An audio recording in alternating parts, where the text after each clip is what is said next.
Good morning. Good morning, everyone, and welcome to the Lynn Cancer Institute updates. We're keeping you in the know in 2024.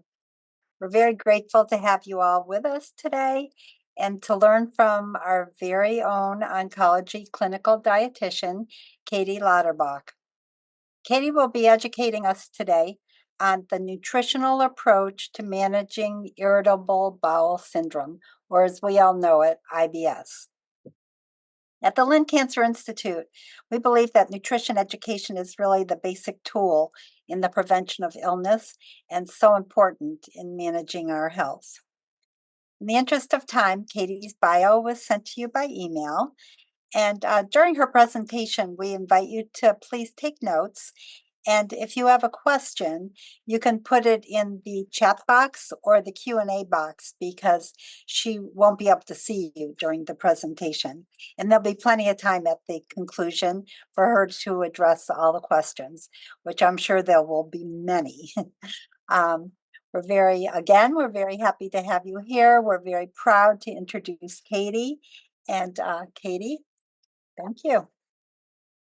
Thank you, Jan, for that nice introduction. Hi, everyone.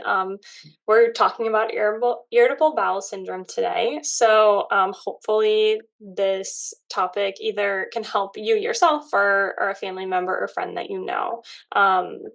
So we are going to be looking at what IBS is, how it's diagnosed, treatment modalities for it, which are mostly nutritionally based, the FODMAP diet specifically, we'll get into what that is later, gluten and fiber's role with managing IBS, and then the use of probiotics with IBS. So what is IBS? IBS is something that's actually very common disorder among people, and a lot of people experience it. So 1 in 7 people are affected by IBS, irritable bowel syndrome, and it's really this GI condition that causes recurrent attacks of abdominal pain, discomfort, and it's usually associated with bowel movements. These bowel movements could be really slow bowel movements like constipation, or they could be really frequent bowel movements like diarrhea, or you could have both. And other complaints that people have with IBS are symptoms like bloating, distension, gassiness, and the symptoms are usually brought on by food intake. And the symptoms are very common. Of course, we all get a little bit of bloating, gas, and distension sometimes, but these are things that if you have IBS, you're really experiencing on a daily basis. And so the chronic abdominal pain with IBS is usually described as more of a cramping sensation with the variable intensity, and there's certain times where it's worse than others. The severity of the pain could range from mild to severe, and some people experience the abdominal pain when they defecate, or it could be relieved by going to the bathroom. And the interesting thing with IBS is that it's also very connected to emotions and situations. And so certain emotional stressors can actually exacerbate the pain. And as mentioned, the bowel habits can be either diarrhea or constipation. If it's diarrhea, the diarrhea is usually characterized by very frequent loose stools. They're going to be a small to moderate volume. And they're usually preceded by lower abdominal cramping. So typically someone will have that really bad cramping, pain, urgency, and then they'll have diarrhea. And then usually there's also a sensation of incomplete evacuation. So maybe you have to keep sitting there and trying to go. And approximately 1/2 of patients with IBS complain of mucus discharge with their stools as well. For the constipation folks with IBS, stools are usually hard and may be described as that pellet shape. And as you can see from all these really graphic descriptions and the examples here that I've listed, it can be a really hard disorder that really affects your quality of life. Think about trying to go to the movies or going to the store and having these kinds of symptoms. They can be pretty disruptive to our quality of life. And so I am going to talk about how it is typically diagnosed. And the purpose of describing how IBS is diagnosed is really not to promote self diagnosis, but rather to just help everyone understand the parameters of this gut disorder. So that way, when we talk about treatment modalities, we can kind of understand better why. And in IBS, the confusing thing about diagnosing IBS is that there's no specific lab test to diagnose this. So versus if you were to go to the doctor to test for diabetes, you could get a blood sugar reading, which could tell you if you have diabetes or not. There's no specific test that we can really use to diagnose the IBS. So that makes it very challenging to diagnose and to sometimes figure out what it is. And so it is really a symptom based disorder that is diagnosed. And so doctors will typically do a series of kind of rule out tests to rule out other conditions such as celiac disease, irritable bowel disease, inflammatory bowel disease, colon cancer, or any other more severe gut disorder, right? So, from the symptom diagnosis standpoint, doctors usually use this specific criteria that's demonstrated on the page. And according to this, the IBS is defined as recurrent abdominal pain on average, and at least having it 1 day per week for the last 3 months. So they want it to be kind of a chronic condition that you're having. And then it has to be associated with 2 or more of the following criteria. So it either has to be abdominal pain related to defecation or going to the bathroom. And then it can also be associated with a change in the stool frequency, or it could be with the stool consistency. So whether you're having the constipation or the diarrhea. So there's a lot of graphic ways that we can look at this or define the stool patterns. And so just be aware that there's 3 different types of IBS. So there's the IBS-C, which is constipation, IBS-D, which is diarrhea, and IBS-M, which is a mix of both diarrhea and constipation. Some people will have alternating forms. So that is just a way that it's diagnosed based on the symptoms here. Some alarm features that are important to note are listed here. So it is important if you have any change in bowel movements or any issues with your bowels to go to a doctor to be diagnosed. You never want to self-diagnose. When you have a change in bowel habits, you never want to write it off as something that's not a big deal. It's always very important to go to the doctor to get checked out to see if there's something more serious going on, or if it is IBS to help manage it. And so there are certain things that are typically not common with IBS that I just wanted to point out. These are called the alarm features. That means that you could have something else going on. So if someone's over 50 years Katie, old can and you hear me? yes. There's no sound on your audio right now. Oh, did that just You happen? might want to try.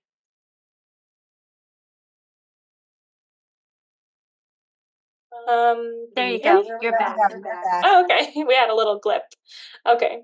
So, as I was saying, that it's really important that we don't self diagnose. These are features that could mean there's something else going on. It's very important to go to the doctor to check that out. So, if you're over the age of 50 and these features start happening, if you have any rectal bleeding, diarrhea in the middle of the night, progressive abdominal pain, unexplained weight loss, that's something that, is a very big issue that we want to address. Laboratory abnormalities, so when the doctor does blood work, if they find something that's off, it's likely not IBS, or a family history of that inflammatory bowel disease or colorectal cancer. So if you have any of these going on and you're having those IBS symptoms, super important to go to the doctor to just make sure that we don't have something else going on. Okay. So the gut-brain axis is something that, as I kind of mentioned before with IBS, it can be very related to emotions, and emotions can actually kind of promote some of the IBS symptoms. And a lot of the pathophysiology of IBS is actually unknown. Scientists don't exactly know why the body has these kind of symptoms, but they can hypothesize that some of it can be related to this gut brain access pathway. And so the IBS is something that can be triggered, like I said, by emotions, which would be more related to brain responses. And so psychological stress is recognized as a trigger and may be because of this brain gut axis. And anxiety and depression is actually often also present in people who have IBS. So the brain gut axis is a communication. It goes back and forth. So the gut communicates to the brain communicates to the gut, and it's mediated by several different pathways. One of the pathways is that vagus nerve, which is a nerve that is connecting between your brain and your gut. And there's other pathways too that are hormonal. So the hypothalamic pituitary adrenal glands. It could be metabolic, so short chain fatty acids that are produced in the gut are neurotransmitter. So all these are just little like messengers that go between the gut and the brain and tell it what to do. So if you've ever kind of had like butterflies in your gut before a big event, or maybe you're doing something really exciting and you get that kind of nervous urge to go to the bathroom, then you've experienced that brain gut interaction. So if you've ever had that, you've experienced the actual brain gut axis working. So I always think that's something that everyone probably has experienced. But the purpose of also explaining this is that the gut microbiome plays a big role in this interaction between the gut and the brain. It's something that we're always continuing to learn about in science is the role of the gut microbiome, which are the bugs in the gut that help really with a lot of our different things, our digestion, our immunity, our psychological health, all those things. And so it's something that they look at for treatment with the probiotics. And so they find that people's gut microbiome who have IBS is actually different than the gut microbiome of people who don't have IBS. And so there is something going on here that indicates there could be a disbalance or dysbiosis, and that's why probiotics is one of the many modalities of treatment. And so, speaking of treatment, of course, you want to go to a doctor if you have IBS to find out what the best treatment path is for you. But typically, when we look at IBS, we're looking at dietary modifications as the main source of treatment or the main modality of treatment with this disorder. So it's a lot of diet modification. We'll talk about the FODMAP diet today: gluten avoidance and fiber. There are adjunctive pharmacological therapies, so people might use laxatives, antidiarrheals, antispasmodics. Some people use antidepressants for it because, again, it's very connected to the brain, anxiety, depression. And then there's also the newer probiotics that people might use in addition to the diet modifications. There's also these other therapies that have also play a role in addition to all these other things like fecal transplant, herbal remedies, physical activity. And then there's even hypnotherapy, again, that brain gut interaction, where people will hypnotize their gut, so to speak. So lots of different cool treatment modalities. The most effective really is the diet modification from what we see. So let's get into the FODMAP diet. So FODMAPs is an acronym standing for fermentable, meaning non-digestible by the body, so the gut microbiome digests it. It stands for oligosaccharides, that's the O. So oligosaccharides are just undigestible fibers, such as that are in beans, onions, garlic, and other types of legumes. The disaccharides is the D in FODMAPs, and this is usually lactose, and so that means just two sugars together. The sugar in dairy is lactose. And then monosaccharides, so fructose seems to be a particularly bothersome sugar for people with IBS because of the way that it's fermented in the gut. Honey and fruits in particular have an issue with this. Polyols, which is basically a sugar alcohol. So sugar alcohols can usually be in those sugar-free sweeteners, or it could also be in some fruits. So for prunes, for example, are really high in the sorbitol and can kind of cause that osmotic movement in your GI system. So when these FODMAPs, all these oligosaccharides, disaccharides, monosaccharides, polyols, reach the small intestine, they move really slowly and they attract a lot of water. So a lot of water goes into the intestinal system. And when they pass through the large intestine, these FODMAPs are fermented. And they're fermented by that gut bacteria. They produce a lot of gas as a result of that. And the extra gas and water can cause that intestinal wall to expand and stretch. And that's what's causing a lot of this bloating, abdominal pain, and that really uncomfortable feeling in the gut. And so because people with the IBS have that really sensitive gut and any stretching feels more really severe to them, this can really exaggerate that sensation of pain and discomfort that we get with the fermentation in the gut. And so the FODMAP diet is really an elimination diet that excludes all of these foods that I just mentioned, in order to minimize those symptoms. So to minimize the gas, the bloating, and the GI side effects. The low FODMAP diet gives the best results for the patients with the IBS-D, which is the diarrhea form of IBS. And so if that's something that you struggle with, the FODMAP diet is definitely a first line thing that we should be doing. If you have IBS-C, it can still be effective, but we find that with IBS-C, the fiber supplements or fiber modifications in the diet actually seem to be best for the constipation side. And then if you have the mixed form of IBS, the FODMAP diet is still very beneficial as well. So kind of getting more into what those FODMAPs are, it can be very confusing. So those oligosaccharides that I talked about, I kind of briefly described them as beans and legumes, but they're specifically fructans and galacto-oligosaccharides, which is just, again, fancy words for carbohydrates that our body can't digest. And there are things like wheat, barley, rye, onion, leek, garlic, fennel, all these different peas and legumes. Remember, not all legumes are things like our beans. It can also be things like the pistachios and the cashews, chicory. Those are all things that can be full of these fructans, galacto-oligosaccharides, and that can cause us those side effects. And then our disaccharide that I mentioned, lactose, that's common in all the dairy products. So milk, ice cream, yogurt, cheese. Although know that lactose isn't super high in all of those things. So lactose is always going to be high in things like the ice creams, the milks, but there are some cheeses that are lower in lactose that might be okay to tolerate, especially with the FODMAPs. The monosaccharide, fructose, so of course that's in things like high fructose corn syrup, so like sodas, but it's also in things like honey, mangoes, cherries, some of our fruits. Fruits tend to be high in fructose. And then the polyols, which are sugar alcohols, so xylitol, sorbitol, mannitol, those are all found in the artificial sweeteners that end in the "ol." So that's the trick when you're looking at a food label, is look for the fake sugar that ends in "ol." That means it's a sugar alcohol. And they also tend to be really high in things like our fruit. So our apples, pears, apricots, plums, or prunes. So that's why people will sometimes take prunes to help them go to the bathroom, is because it's high in sorbitol. And that sorbitol kind of creates that osmotic effect, kind of similar to what you might take when you take a laxative. It's a more immediate effect.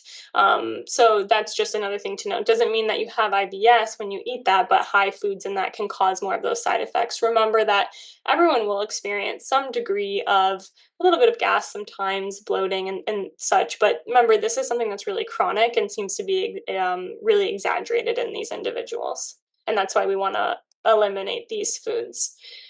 So it's very hard to kind of decipher which ones are high in these FODMAPs and which ones are low in the FODMAP. So it's really helpful to have kind of a list or a tool to identify which foods are high FODMAP or low FODMAP. You can't really use a whole category like vegetables or just avoid dairy or just avoid carbohydrates. It doesn't really apply here. It's more of deciphering which foods have high amounts of those specific types of sugars in them, like I was just mentioning. And so you can see here that something like an artichoke or cauliflower or mushrooms are going to give you a lot of issues with when you're trying to do when you're trying to eat foods. Whereas if you have something like bok choy or zucchini or carrot or cucumber, that's going to be tolerated a lot better and produce a lot less gas and bloating. So this is just a nice list here. And then you also can't just look at healthy foods. So for instance, cashews and pistachios are a high FODMAP food, whereas peanuts and pumpkin seeds are a low FODMAP food. So if you are to go grab a nut, you can't just use the rule of, oh, whatever is a healthy option. Pistachios are a wonderfully healthy nut. But when you have this IBS, it can be really bothersome to your digestive system. So I list this here just to kind of show, again, illustrate. You can't really tell if something's good or bad for you just based on like how it looks or if it's a healthy fruit, right? So all of these fruits are wonderfully healthy for us. It's just if we have an issue with digesting them, it could, really wreak havoc on our gut. And so with that, there's a lot of really nice tools out there to help us decipher which foods are good for us or not, or if you have IBS. And so one of the tools is that Monash University FODMAP app. And so this is a really nice research-backed app that can help you track your food that you're eating. It can help you identify which foods are going to be high, medium, or low in the FODMAPs. And that can be a really good guide so that you don't have to carry a paper around with you all the time. And it's a really extensive database. And so dietitians will usually use this tool when working with patients who have IBS because it is a very nice tool. Like I said, that's research back. So if that's something that you are looking at exploring, this is a great app to start with.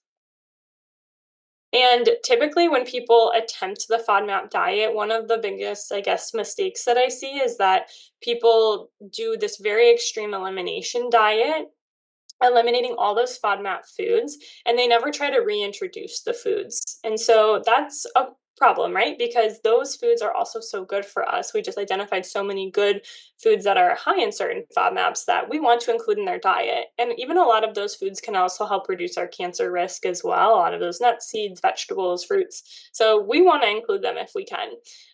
So the diet is not intended to be a long-term diet. The diet is really intended to be in 3 different phases. And it should be supervised with a dietitian. It's very confusing process. It's a confusing diet, and so it's really helpful to have a dietitian professional guide you through the experience and help you interpret. So the step 1 of the FODMAP diet is really a 2 to 6 week period of only eating low FODMAP foods. So that is when you do that strict elimination diet. And then the second step after that 2 to 6 week takeout is, which you should have symptom relief when you do that.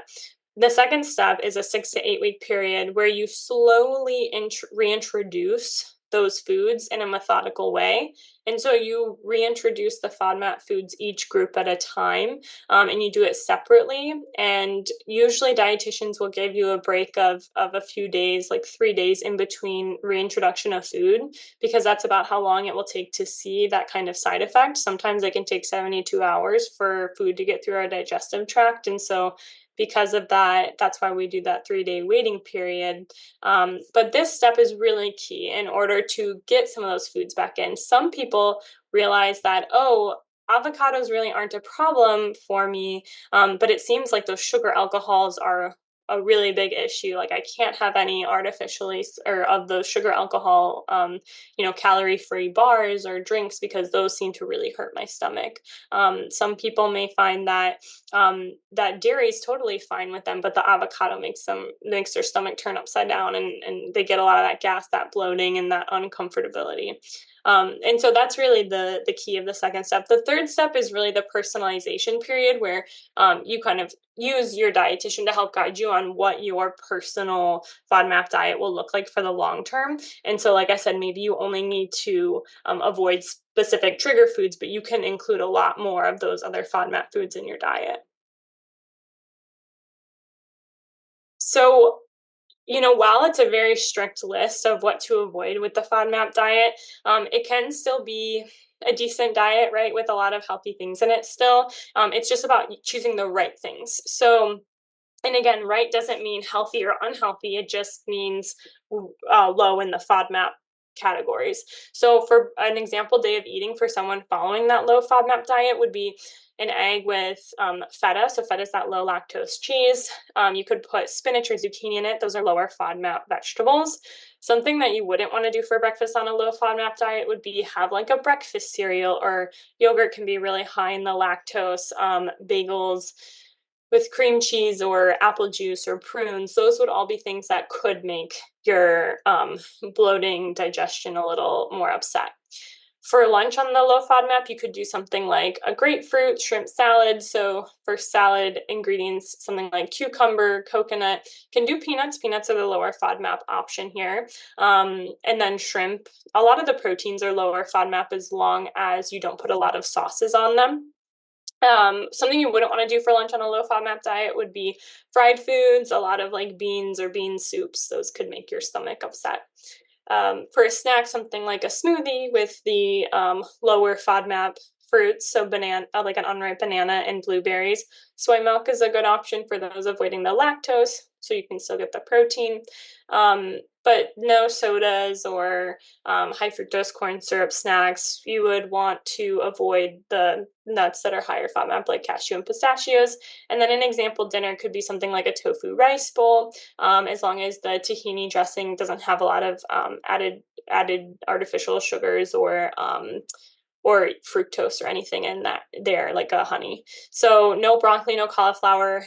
Onions and garlic, I think, is a really hard adjustment for a lot of people to make because those are usually what flavor the food so well and are a staple in a lot of dishes. So cutting those out, sometimes people can feel a lot better as well when they have the FODMAPs. So now moving outside of that, we talked about FODMAPs. Other treatments that people will sometimes do for the FODMAP is gluten avoidance. And so the evidence to support the gluten avoidance in patients with IBS has been conflicting. Some says that it's helpful, some say that it's not helpful. Usually with gluten, my approach with gluten for patients is if it does bother you, it's fine to exclude from your diet as long as we find ways to get fiber and other whole grains in your diet, because that's what we miss out a lot of when we exclude the gluten.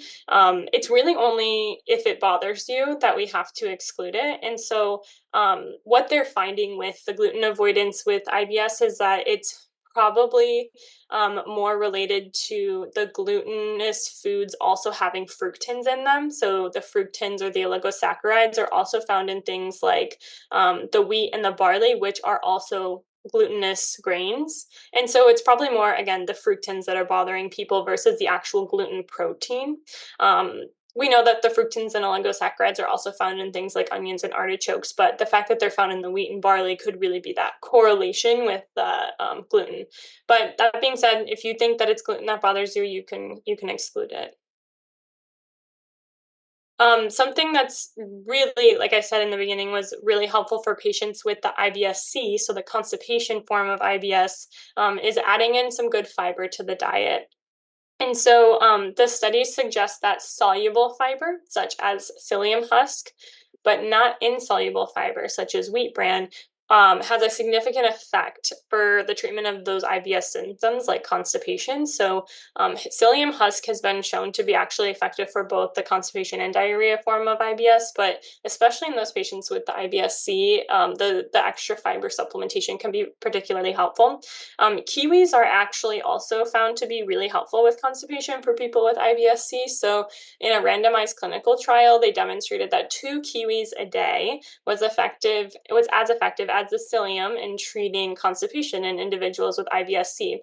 It's also helpful for people with functional constipation. So if anyone suffers with any slower bowel movements, start eating 2 kiwis a day and see how that helps you.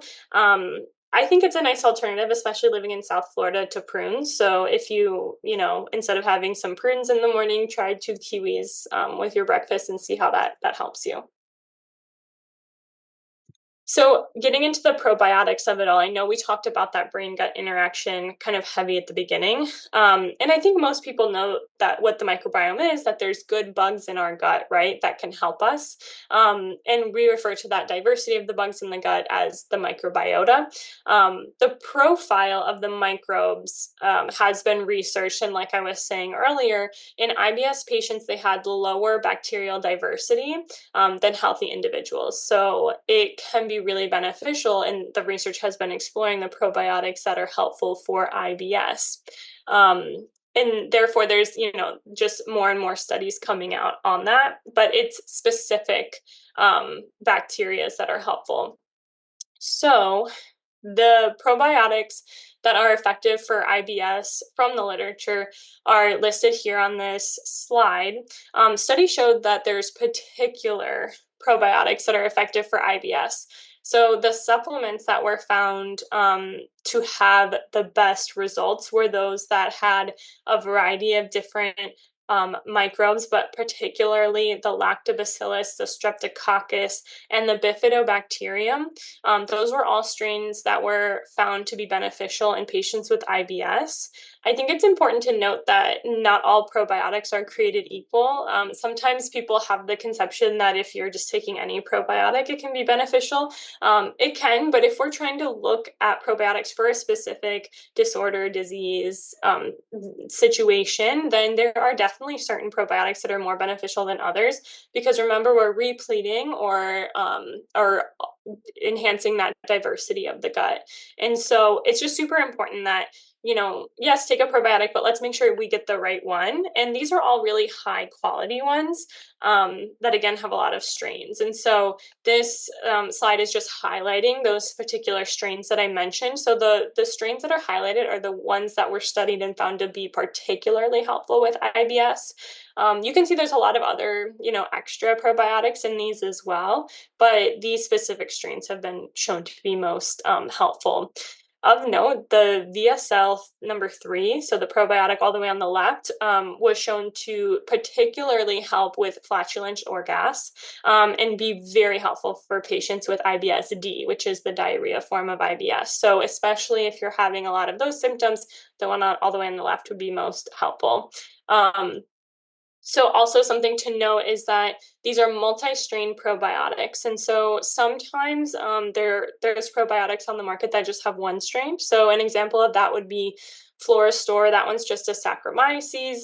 The Culturelle is only a type of lactobacillus, but it's the lactobacillus that's the rhamnosus, not the acidophilus. So the probiotics, these bugs are so particular, and we just have to be very, very specific about them.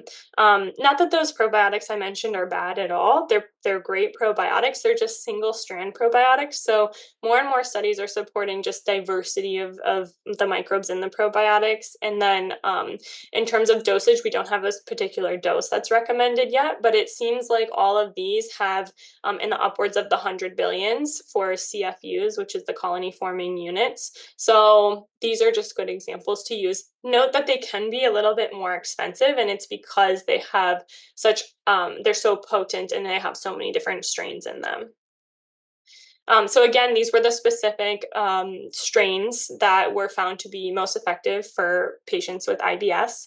And another thing to note is that in these studies, it showed that people needed an intervention of 8 weeks or more to see the best effects. So when you take a probiotic, don't just take it for a week or a month. Try it for a good 2 months and see how you feel and really determine if it's beneficial for you after that amount of time, as that's what the studies have showed is most effective. Again, the exact counts that we need are unknown, but in the previous slide, what we saw is that most of them were in the 100 billion CFU units. So that's a good place to start.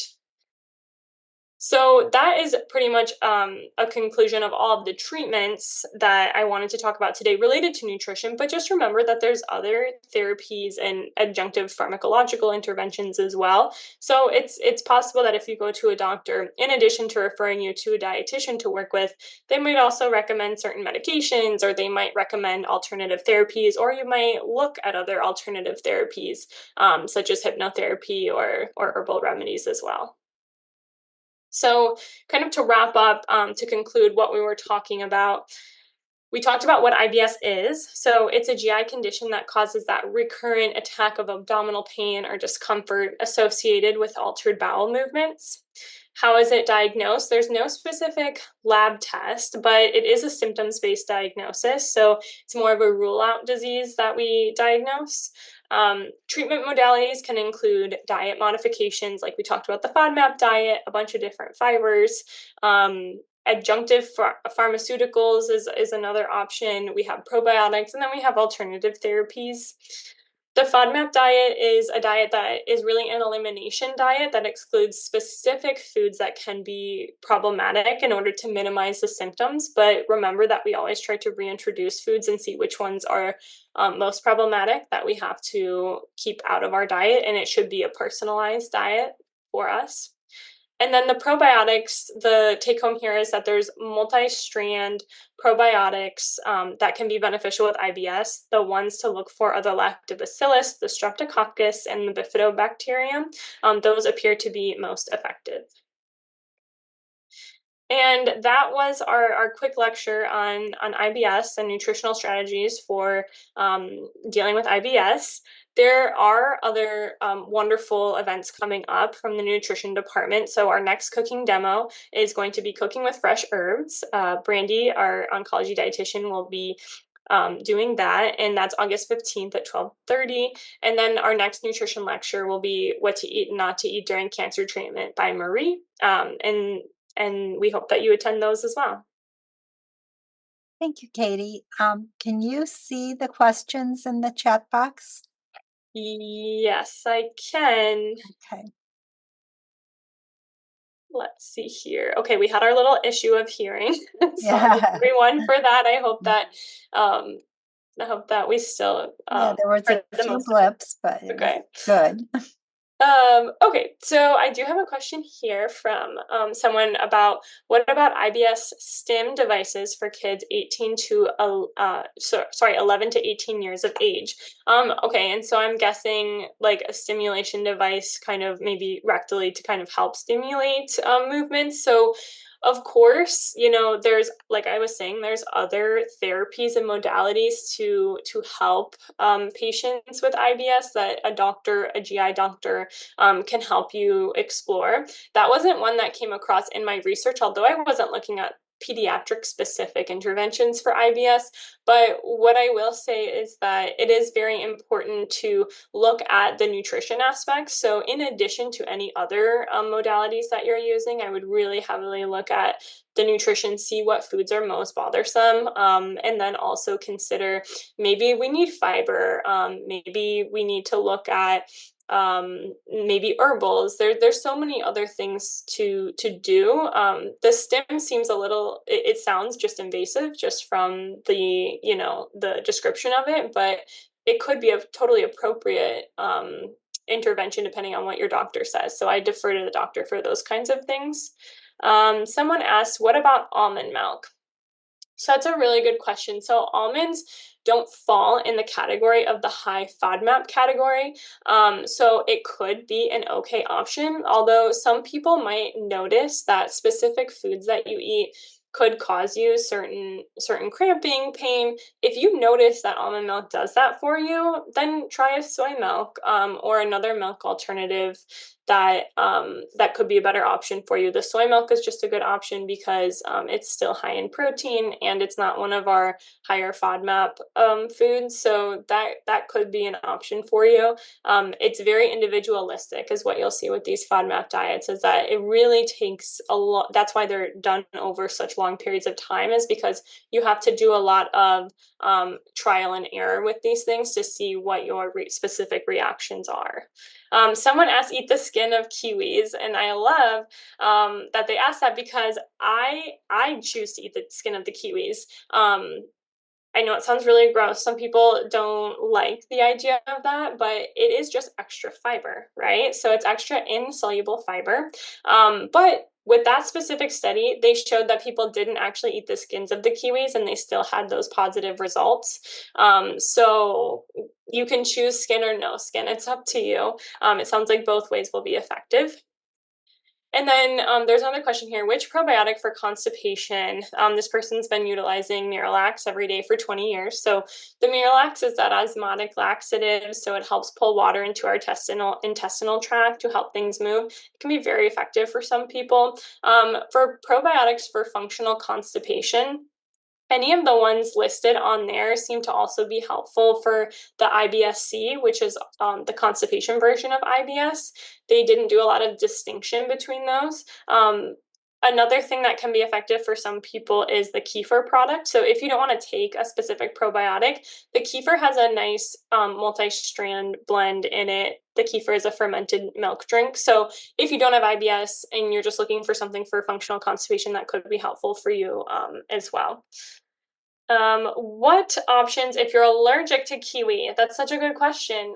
So they didn't do any specific, or at least from my research, I didn't see any other specific fruit studies that mentioned a consumption of a specific fruit in order to help with the constipation.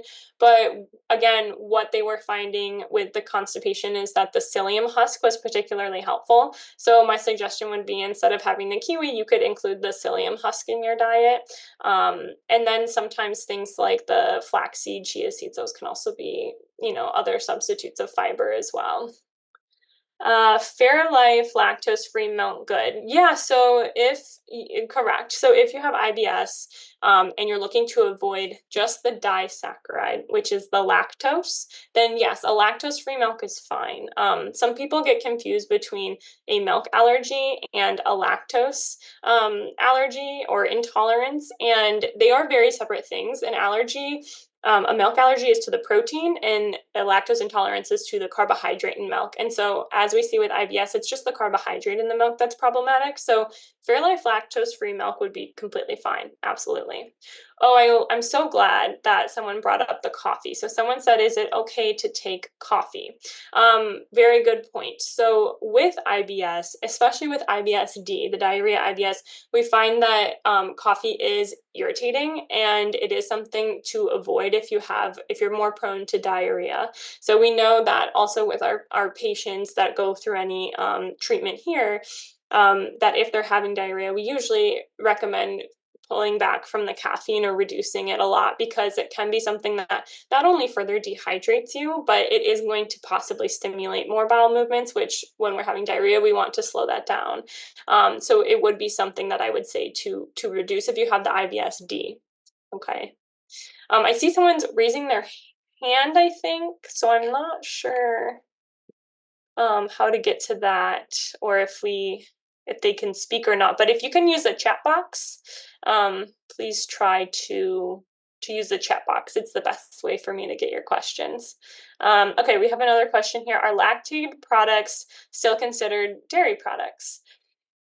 So if you have if you're saying like using a lactate with a dairy product, so if you have the lactate with the dairy product, that is going to break down the disaccharide for you and be less problematic. So that would be fine to do as long as it works for you. So some people may be ultra sensitive, and the lactate product might not be enough to completely break down all the lactose, in which case then you would have to just completely avoid. But a lot of times this is like a level of tolerance, and so if you can tolerate some dairy with the lactate, then that shows that that's enough lactate to break down the disaccharide for you. So remember, a lot of this is just preventing the gut bacteria from breaking it down instead, because that's what generates a lot of that bloating, gas, and uncomfortability.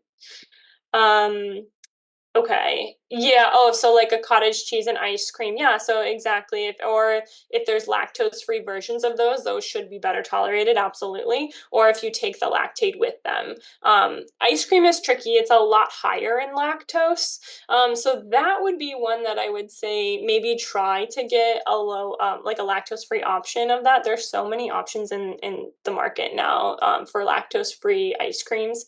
If you find it particularly bothersome to you. Another question was probiotics for IBS-D.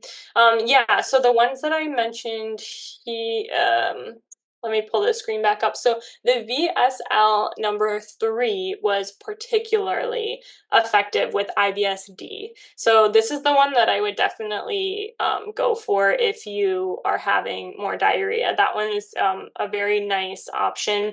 And then all of these probiotics as well are third-party verified, which just means that it's gone through a little extra testing to verify that the probiotics that they say are in it are actually in it, and that the potency of it is actually there.